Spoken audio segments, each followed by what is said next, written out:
सारथी। आज अपनी स्थापना के 23 वर्ष पूरे कर रहा है उत्तराखंड राज्य। अपने 24वें वर्ष में प्रवेश के साथ साथ अब तक राज्य ने कई उपलब्धियां भी की हैं हासिल। उत्तराखंड स्थापना दिवस के अवसर पर आयोजित कार्यक्रम में शामिल होंगे राष्ट्रपति। 18 घंटे डायवर्ट रहेंगे रूट। सुरक्षा व्यवस्था के किए गए चाक चौबंद इंतजाम। राज्य स्थापना दिवस के मौके पर राष्ट्रपति लेंगी परेड की सलामी। राज्य की संस्कृति और परंपरा को दर्शाती झांकियों का करेंगे अवलोकन। उत्तराखंड गौरव सम्मान पुरस्कार होंगे वितरित। राज्य स्थापना दिवस के अवसर पर सीएम धामी ने दी प्रदेशवासियों को बधाई। कहा 2024 में टीबी और 25 में ड्रग फ्री होगा अपना प्रदेश। सीएम धामी ने कहा कि डबल इंजन के युग में अगले 5 साल में बढ़ेगी उत्तराखंड की आर्थिक विकास दर। जीडीपी दोगुनी करने में हम होंगे कामयाब। सीएम धामी ने राज्य निर्माण के अमर शहीदों राज्य आंदोलनकारियों को किया याद। कहा पूर्व प्रधानमंत्री ने रखी थी उत्तराखंड की मजबूत नींव। आप देख रहे हैं के न्यूज, खबरों का सारथी। नमस्कार, मैं हूं आपके साथ अवंतिका अवस्थी। बात करेंगे उत्तराखंड खबरों पर, जहां पर हम आपको मुख्यमंत्री पुष्कर सिंह धामी के आज के कार्यक्रम के बारे में आपको बता दें, जहां पर शहीद स्मारक पर पुष्पांजलि अर्पित करेंगे मुख्यमंत्री। वहीं रैतिक परेड और कई अन्य कार्यक्रमों में प्रतिभाग भी करेंगे। 12:30 बजे भराड़ीसैंण में आयोजित कार्यक्रमों में भी जाएंगे मुख्यमंत्री। वहीं 1:20 पर 3:20 पर कैंप कार्यालय देहरादून पहुंचेंगे मुख्यमंत्री पुष्कर सिंह धामी। तो यहां पर हम आपको मुख्यमंत्री पुष्कर सिंह धामी के आज के कार्यक्रम के बारे में बता रहे थे, जहां पर मुख्यमंत्री आज तमाम कार्यक्रमों में शिरकत करेंगे। बता दें कि आज उत्तराखंड राज्य स्थापना दिवस भी है। इसी अवसर पर मुख्यमंत्री कई कार्यक्रमों में हिस्सा लेते हुए भी दिखाई देंगे। वहीं राष्ट्रपति द्रौपदी मुर्मू के साथ मौजूद रहेंगे मुख्यमंत्री। बता दें कि मुख्यमंत्री धामी 3:20 पर कैंप कार्यालय देहरादून पहुंचेंगे। साथ ही तमाम कार्यक्रमों में शिरकत करते हुए भी नजर आएंगे। बता दें कि रैतिक परेड और कई अन्य कार्यक्रमों में भी प्रतिभाग करेंगे। वहीं शहीद स्मारक पर पुष्पांजलि अर्पित करेंगे मुख्यमंत्री पुष्कर सिंह धामी।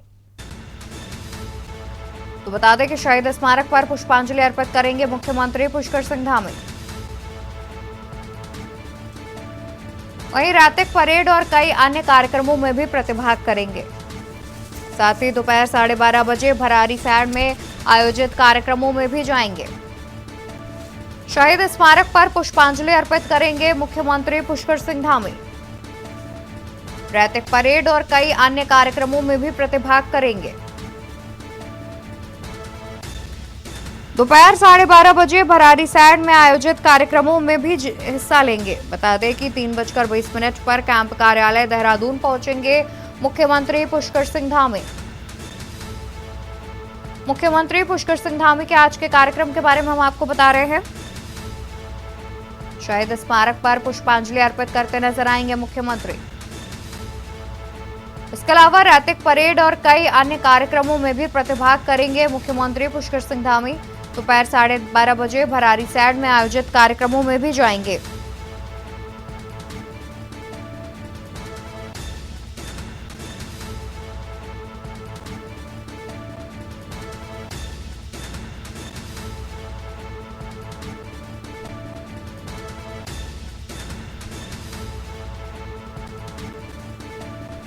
तीन 3:20 पर कैंप कार्यालय देहरादून पहुंचेंगे मुख्यमंत्री पुष्कर सिंह धामी। मुख्यमंत्री पुष्कर सिंह धामी के आज के कार्यक्रम के बारे में हम आपको बता रहे हैं, जहां पर आज शहीद स्मारक पर पुष्पांजलि अर्पित करेंगे मुख्यमंत्री पुष्कर सिंह धामी। वहीं रैतिक परेड और कई अन्य कार्यक्रमों में भी प्रतिभाग करेंगे मुख्यमंत्री। साथ ही दोपहर 12:30 बजे भराड़ीसैंण में आयोजित कार्यक्रमों में भी जाएंगे।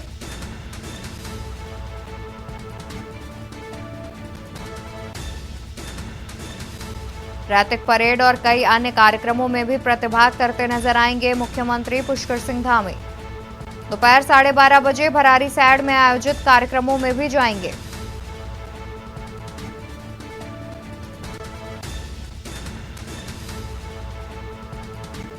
मुख्यमंत्री पुष्कर सिंह धामी के आज के कार्यक्रम के बारे में हम आपको बता रहे हैं। जहां सीएम धामी ने शहीद स्मारक पर पुष्पांजलि अर्पित की है। साथ ही रैतिक परेड और कई अन्य कार्यक्रमों में भी प्रतिभाग करेंगे मुख्यमंत्री पुष्कर सिंह धामी। दोपहर 12:30 बजे भरारी सैड में आयोजित कार्यक्रमों में भी जाएंगे। शहीद स्मारक पर पुष्पांजलि अर्पित करेंगे मुख्यमंत्री पुष्कर सिंह धामी। रैतिक परेड और कई अन्य कार्यक्रमों में भी प्रतिभाग करेंगे। दोपहर 12:30 बजे भरारी सैड में आयोजित कार्यक्रमों में भी जाएंगे मुख्यमंत्री पुष्कर सिंह धामी। वहीं 3:20 पर कैंप कार्यालय देहरादून पहुंचेंगे मुख्यमंत्री पुष्कर सिंह धामी।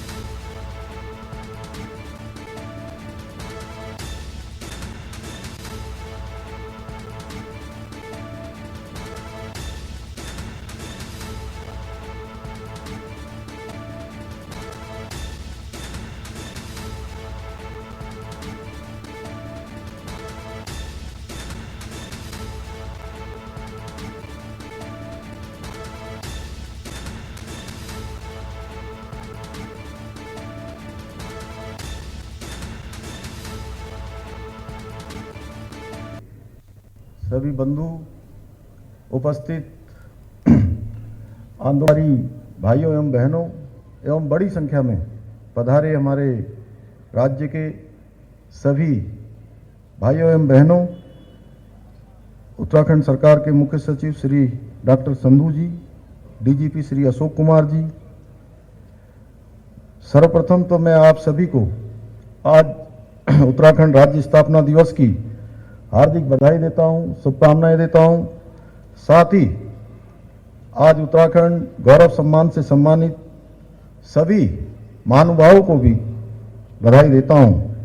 आज के इस शुभ अवसर पर मैं उत्तराखंड राज्य निर्माण में अपना योगदान देने वाले सभी अमर शहीदों एवं राज्य आंदोलनकारियों को भी श्रद्धापूर्वक नमन करता हूं। मैं भारत माता की रक्षा के लिए अपना सर्वोच्च बलिदान देने वाले उत्तराखंड के वीर जवानों को उत्तराखंड की समस्त जनता की ओर से श्रद्धांजलि अर्पित करता हूं। आज के दिन मैं पुलिस के उन शहीद जवानों अधिकारियों का भी स्मरण करता हूं जिन्होंने प्रदेश में शांति स्थापित करने के लिए अपना सर्वोच्च बलिदान दिया है। मैं आज की इस अत्यंत ही मनोहारी परेड को देखकर अभिभूत हूं। परेड में भाग लेने वाले सभी जवानों को मैं आदरणीय राष्ट्रपति महोदय के सामने सुंदर परेड प्रस्तुत करने के लिए बहुत बधाई देता हूं।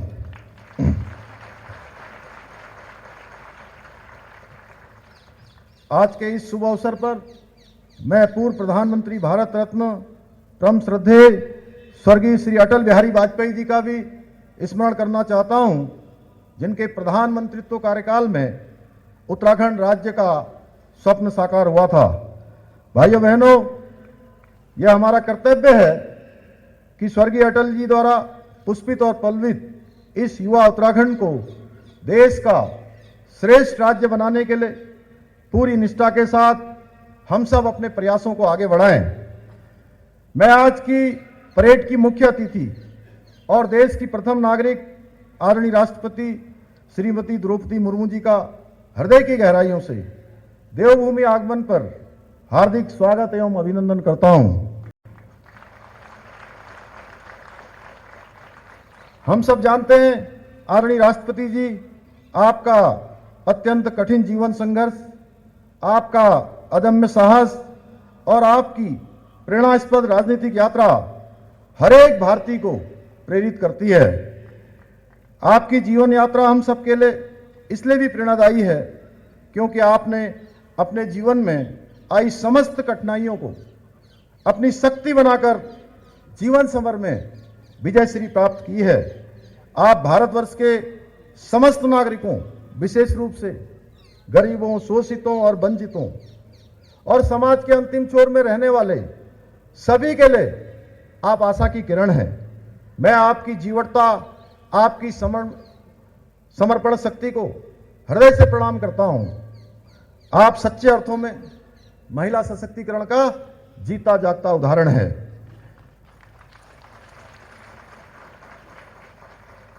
आपने अपने जीवन में सदा कर्म प्रधान विश्वकर्मी राखा के सिद्धांत को सर्वोपरि माना है और विकट परिस्थितियों में भी, कठिन परिस्थितियों में भी आपने अपने विनम्रतापूर्व आचरण को बनाए रखा। आप सदैव सादा जीवन उच्च विचार के मूल मंत्र पर चलती रही हैं और यही कारण है कि आज जन जन के भीतर यही भाव है कि उनके बीच से निकली एक आम महिला देश की प्रथम नागरिक है। समय कम है, इसलिए मैं बहुत अधिक न बोलते हुए इतना कहना चाहूंगा कि आदरणीय प्रधानमंत्री नरेंद्र मोदी जी की प्रेरणा से मैं और मेरी सरकार उत्तराखंड को देश का श्रेष्ठ राज्य बनाने के लिए हर संभव प्रयास कर रहे हैं। भाइयों बहनों, हमारी सरकार विकास के लिए प्रतिबद्ध है, जनता के प्रति जवाबदेह है, भरोसेमंद है तथा अपने कार्य में दक्ष है। 23 वर्षों में पहली बार बहुत सारे काम हुए हैं। 23 वर्षों में पहली बार भर्तियों में घोटाले करने वालों पर कड़ी कानूनी कार्रवाई के लिए हमने प्रदेश के अंदर सख्त नकल विरोधी कानून लागू किया है। 23 वर्षों में पहली बार धर्मांतरण को रोकने के लिए कानून लागू किया गया है और इन 23 वर्षों में ही हमने लैंड जिहाद और लव जिहाद के खिलाफ भी सख्त कार्रवाई की है। 23 वर्षों में पहली बार उत्तराखंड में समान नागरिक संहिता का कानून लागू करने के लिए तैयारी की जा रही है। पहली बार प्रदेश की महिलाओं के लिए 30% आरक्षण की व्यवस्था लागू की गई है। पहली बार भ्रष्टाचारियों पर सख्त कार्रवाई हो रही है। इन 23 वर्षों में पहली बार राजस्व पुलिस की जगह रेगुलर पुलिस की तैनाती की जा रही है। पहली बार आपदा प्रबंधन पर विश्व स्तरीय कार्यक्रम उत्तराखंड में होने जा रहा है और 23 वर्षों में पहली बार उत्तराखंड डेस्टिनेशन के रूप में निवेश का हब बनने जा रहा है। हमने जो प्रयास किया है, हमने जो मेहनत की है, वो आप सबके समक्ष है और हमारा संकल्प है कि हम रुकने वाले नहीं हैं, हम थकने वाले नहीं हैं, लगातार इस प्रकार के प्रयत्न करते रहेंगे। भाइयों बहनों, हमारी सरकार का एकमात्र लक्ष्य है उत्तराखंड का विकास करना, हमारा एकमात्र ध्येय है उत्तराखंड की प्रगति करना। अपने इस ध्येय की प्राप्ति के लिए हम पूरी निष्ठा और समर्पण के साथ आपकी सेवा में जुटे हुए हैं। हमारा संकल्प है कि उत्तराखंड को देश का श्रेष्ठ राज्य बनाएं और हमें विश्वास है आप सभी के सहयोग से हम इस लक्ष्य को हासिल करने में अवश्य सफल होंगे। आज के इस अवसर पर मैं कुछ आगे जो हमने काम प्रस्तावित किए हैं आप सबके समक्ष रखना चाहता हूं कि प्रदेश की मातृशक्ति के समग्र विकास एवं सशक्तिकरण के उद्देश्य से हमने महिला नीति बनाई है जिसको अति शीघ्र लागू किया जाएगा। देवभूमि के भविष्य को सुरक्षित रखने हेतु बाल श्रम उन्मूलन के लिए समस्त विभागों के समन्वय के साथ एक विशिष्ट कार्य योजना बनाई जाएगी। ड्रग्स फ्री उत्तराखंड के स्वप्न को साकार करने के लिए नशा मुक्त ग्राम और नशा मुक्त शहर की योजनाएं लाए हैं। ऐसे क्षेत्रों को विशेष प्रोत्साहन दिया जाएगा। राज्य निर्माण में मातृशक्ति की महत्वपूर्ण भूमिका रही है और हमारी महिलाएं राज्य की रीढ़ हैं। जरूरतमंद परिवारों को आवश्यकता सहायता उपलब्ध कराने हेतु मुख्यमंत्री कन्या सामूहिक विवाह योजना प्रारंभ की जाएगी। जिला स्तर पर इस तरह के आयोजन किए जाएंगे और राज्य सरकार इसकी व्यवस्था करेगी। एक बार फिर से मैं अंत में माननीय राष्ट्रपति महोदय का उत्तराखंड पधारने पर पुनः हृदय की गहराइयों से उत्तराखंड वासियों की ओर से धन्यवाद करते हुए उत्तराखंड को देश का श्रेष्ठ राज्य बनाने के लिए अपने विकल्प रहित संकल्प को दर्शाने वाली इन पंक्तियों के साथ अपनी बात समाप्त करता हूं कि स्वप्न यही है, लक्ष्य यही है, उत्तराखंड को श्रेष्ठ बनाना है, सत्य यही है, संकल्प यही है, देवभूमि का मान बढ़ाना है, आगे ही बढ़ते जाना है, आगे ही बढ़ते जाना है। बहुत बहुत धन्यवाद। जय हिंद। धन्यवाद महोदय। मेरा पुलिस महानिदेशक महोदय एवं मुख्य सचिव महोदय से विनम्र अनुरोध कि माननीय राज्यपाल महोदय एवं माननीय मुख्यमंत्री महोदय से माननीय मुख्य अतिथि महोदय को स्मृति चिन्ह भेंट करने हेतु आग्रह करने का कष्ट करेंगे।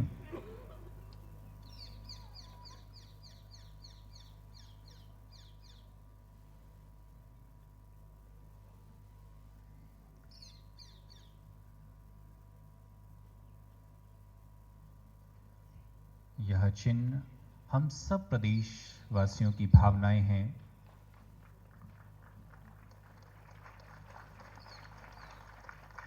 और कार्यक्रम के अगले क्षण में तो यहाँ आप सुन पा रहे थे मुख्यमंत्री पुष्कर सिंह धामी को, जो कि आज राज्य स्थापना दिवस के अवसर पर मौजूद थे। उनके साथ ही मुख्य अतिथि के तौर पर राष्ट्रपति द्रौपदी मुर्मू भी मौजूद थी। साथ ही राज्यपाल लेफ्टिनेंट जनरल गुरमीत सिंह भी मौजूद थे। आगे बढ़ेंगे खबरों में, जहां पर मुख्यमंत्री धामी ने राज्य स्थापना दिवस की बधाई दी है। बता दें कि ट्वीट के माध्यम से सभी प्रदेशवासियों को राज्य स्थापना दिवस की बधाई दी गई है।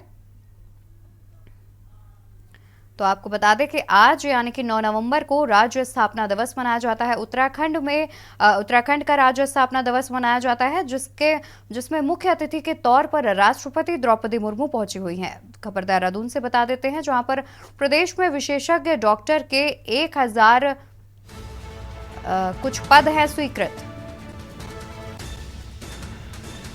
1067 पद हैं स्वीकृत। वहीं इसमें से 513 पदों पर ही डॉक्टर है राज्य में तैनात। स्पेशलिस्ट डॉक्टर के 554 पद आज भी खाली। पर्वतीय क्षेत्रों के प्राथमिक स्वास्थ्य केंद्र में डॉक्टरों की कमी। इसमें 513 पदों पर ही डॉक्टर राज्य में तैनात हैं। बता दें कि स्पेशलिस्ट डॉक्टर के 554 पद आज भी खाली है। वहीं सामुदायिक स्वास्थ्य केंद्रों में विशेषज्ञ डॉक्टरों की कमी भी है। पर्वतीय क्षेत्रों के प्राथमिक स्वास्थ्य केंद्र में डॉक्टरों की कमी है। सामुदायिक स्वास्थ्य केंद्रों में भी विशेषज्ञ डॉक्टरों की कमी है। खबर राजधानी देहरादून से, जहां पर प्रदेश में विशेषज्ञ डॉक्टर के कुछ पद हैं स्वीकृत, जिनमें से सिर्फ 513 पदों पर ही डॉक्टर राज्य में है तैनात। स्पेशलिस्ट डॉक्टर के 554 पद आज भी हैं खाली। वहीं पर्वतीय क्षेत्रों के प्राथमिक स्वास्थ्य केंद्र में डॉक्टरों की कमी देखने को मिल रही है। त्योहारी सीजन को देखते हुए खाद्य सुरक्षा की टीम अलर्ट हो गई है। इसी के तहत खाद्य विभाग की देहरादून में मोबाइल फूड वैन सड़कों पर उतरी, जिसके बाद दुकानों और घरों के दुग्ध उत्पाद मिठाइयों के 37 सैंपलों की हाथों हाथ जांच की गई। जिला खाद्य सुरक्षा अधिकारी पीसी जोशी और वरिष्ठ खाद्य सुरक्षा अधिकारी रमेश सिंह की टीम ने मियावाला से 12 मिठाई और दुग्ध उत्पादों के सैंपल लिए। वहीं घंटाघर की 2 प्रमुख दुकानों से 10 जगह सैंपल लिए गए। वहीं खाद्य सुरक्षा अधिकारी पीसी जोशी ने बताया कि त्योहारी सीजन में दुग्ध उत्पादन और मिठाइयों की डिमांड बढ़ जाती है। इसको देखते हुए खाद्य सुरक्षा विभाग की ओर से तमाम प्रतिष्ठानों से सैंपल लेने के साथ ही लोगों को जागरूक किया जा रहा है, जिससे लोग मिलावट को पहचान सके।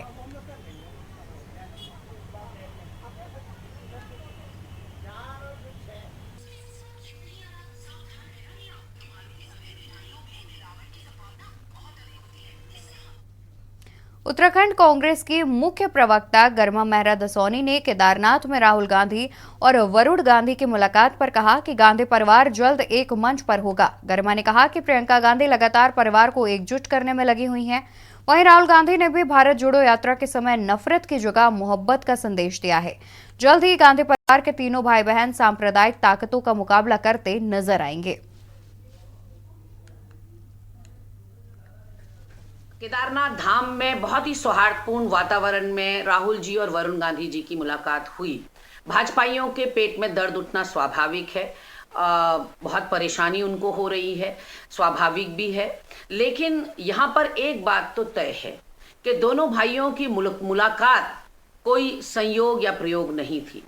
काफ़ी दिनों से प्रियंका गांधी इस बात पर लगी हुई हैं कि पूरा परिवार एकजुट हो जाए, और राहुल गांधी जी ने भी जो कन्याकुमारी से जम्मू कश्मीर तक की यात्रा निकाली, उसका संदेश, उसका पैगाम यही था कि नफरत के बाजार में मोहब्बत की दुकान खोलनी है। और वो मोहब्बत की दुकान अब गांधी परिवार के घर से खुलेगी। जो खाई है वो पाटी जाएगी, और कुछ ही दिनों में आपको तीनों भाई बहन एक मुट्ठी होकर फिरका परस्त ताकतों से, समाज को बांटने वालों से, सौहार्द बिगाड़ने वालों से और नफरत फैलाने वालों से मुकाबला करते हुए नजर आएंगे। और वो शुभ दिन होगा पूरे देश के लिए, क्योंकि वाकई देश आज बहुत चुनौतीपूर्ण समय से गुजर रहा है। और उत्तर प्रदेश में जिस तरह से राजनीति करवट ले रही है, ऐसे में वरुण गांधी कांग्रेस का ब्रह्मास्त्र साबित हो सकते हैं। तो शुभकामनाएं हैं और बहुत ही उत्साहित हूं वरुण गांधी जी को और मेनका गांधी जी को कांग्रेस में देखने के लिए। बाकी तो सब भविष्य के गर्भ में है। उत्तराखंड हाईकोर्ट ने टिहरी विस्थापित क्षेत्र देहरादून की अजबपुर कला में टीएचडीसी के द्वारा निर्धारित पार्कों की भूमि पर अवैध कॉलोनियों का निर्माण किए जाने के खिलाफ दायर जनहित याचिका पर सुनवाई की। वहीं कोर्ट की खंडपीठ ने पूर्व के आदेश पर सचिव एमडीडीए कोर्ट के द्वारा जवाब पेश नहीं करने और कोर्ट में व्यक्तिगत रूप से पेश नहीं होने पर सचिव एमडीडीए के खिलाफ वेलवेल वारंट जारी किए हैं, जबकि उन्हें पूर्व के आदेश पर कोर्ट में पेश होना था। उनके द्वारा अभी तक जवाब नहीं पेश किया गया है। उन पर 15,000 रुपए का जुर्माना भी लगा है।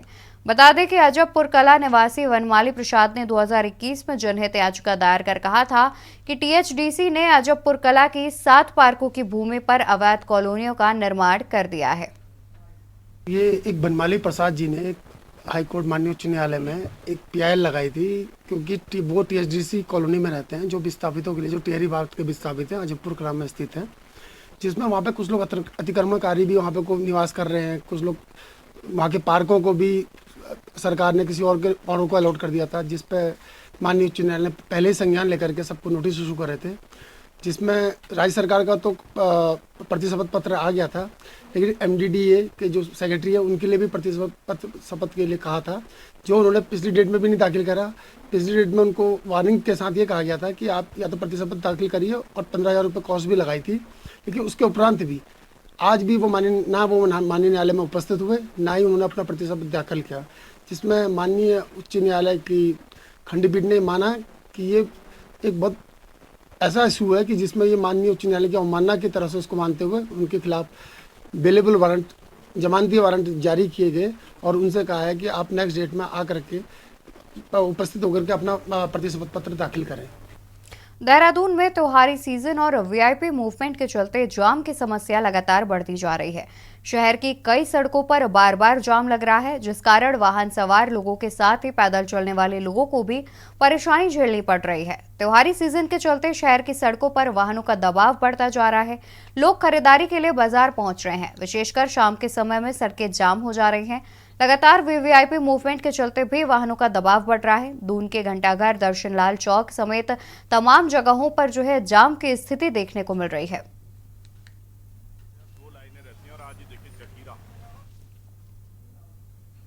खबरों में मेरे साथ फिलहाल इतना ही। ऐसे तमाम जानकारी के लिए आप देखते रहिए के न्यूज़ इंडिया।